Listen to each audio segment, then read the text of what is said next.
ఏంటి వదినా నువ్వు అత్తమ్మ నేను తీస్తాం కదా నువ్వులే. తీయనీరా తేజ, ఏమైతుంది? వాళ్ళ ఇంట్లో చేసుకుంటలేదా? లోపల మస్తు పని ఉన్నదిరా, చేసుకోపో నువ్వు. సరే అత్తమ్మ. రాజు, బర్త్డే దగ్గరికి వస్తుంది, కోడలికి ఏమైనా గిఫ్ట్ చేసినావా లేదా? ఏ చేసుడే అమ్మా, చేయకుండా అదే నూకుంటుంది కానీ నువ్వైతే ఊకునేటట్లేవు. ఓ అమ్మకు కోడలంటే దండి పావురం కానీ అయినా అన్నయ్య నువ్వు వదినకి ఏం గిఫ్ట్ ఇస్తానో చెప్తానే లేవు. అందులో దాసేది ఏమున్నదిరా, వదిన ఎప్పటి నుండో కమ్మలు అడుగుతుంది. బర్త్డే రోజు ఇచ్చినామనుకో హ్యాపీగా ఫీల్ అవుతుంది. ఓ ఇప్పటిదాకా పెట్టింది చాలదా బంగారం, ఇక ఆప్తే కాదా? అవునే, నీ బర్త్డేకి మొన్న బావ ఏమో చేసి పెట్టిండు. ఓ అదా అన్నయ్య, నాకు నక్లెస్ చేయించిండు మీ బావ.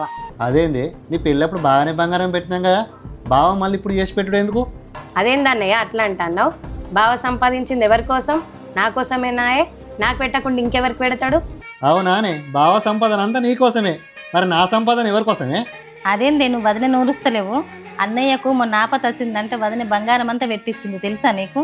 అదే నువ్వు మీ ఆయనకు అవసరం పడి బంగారం ఇయ్యే పప్పి బ్యాంకులో పెట్టుకుంటా అంటే ఇచ్చినవా నువ్వు? అలాంటి నువ్వు వదినని అంటున్నావా? ఏంటి బావా మీరు వదిన ఏదో తెలియకన్నందుకు వదిన గన్ని మాటలు అంటారు. నువ్వు లేవదినా, లోపలికి రా. నిన్ను ఇక్కడ ఉంటే ఓర్తనే లేరు. వదిన నువ్వంటే అమ్మకు ఎందుకు ఇష్టమో నాకు ఇప్పుడు అర్థమైంది. నేను నిన్ను ఎన్ని మాటలు అన్నా కూడా నువ్వు నన్ను వెనకాల వేసుకొని వచ్చినావు చూడు వదిన.